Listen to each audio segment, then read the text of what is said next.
Hurmatli mijozlar, darslarimiz davom etadi. Bu darsimiz ham siz uchun juda muhim. Bu darsda biz sizga o'sha do'konlar bilan gaplashishni o'rgatamiz. Bu nima uchun kerak? Chunki agar siz nimadir sotib olsangiz ham yoki sotib olganingizdan keyin nimadir so'ramoqchi bo'lsangiz ham doim o'sha do'kon bilan gaplashishingiz kerak va buning uchun bizga tarjimon kerak bo'ladi. Mana shu do'kon bilan gaplashish va tarjimondan foydalanish haqida men hozir sizlarga qanday qilishni o'rgataman. Taobao programmasida aytganimdek, sotuvchi bilan gaplashish juda muhim. Masalan, biz mana shu narsani sotib olmoqchimiz va bu haqida sotuvchi bilan gaplashmoqchimiz. Keling, o'shani o'rganamiz. Biz bu mahsulotning ichiga kiramiz va kirganimizda quyidagi joy orqali bemalol sotuvchiga yozishimiz va mahsulot haqida bilib olishimiz mumkin bo'ladi. Demak, bu joyga kirganimizda do'konga yozish funksiyasi chiqadi. Bu joydan quyidagi belgini bosib, qaysi mahsulot haqida gaplashmoqchiligimizni boramiz. Mana biz unga yubordik va bu joyda agar mana shu sariq belgi kulrang tusga o'tganda do'kon o'qigan hisoblanadi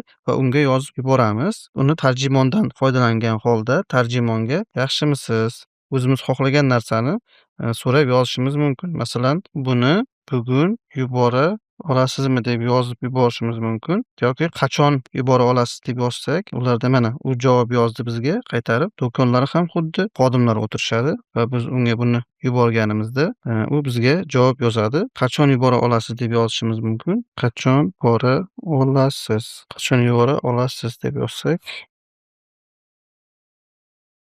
mana xitoycha yubordik. Tarjimondan bemalol foydalanib xitoycha joydan foydalanishingiz mumkin. Unga yozib yubordik. Hozir ular javob yozganda men sizlarga tarjimasini ko'rsataman.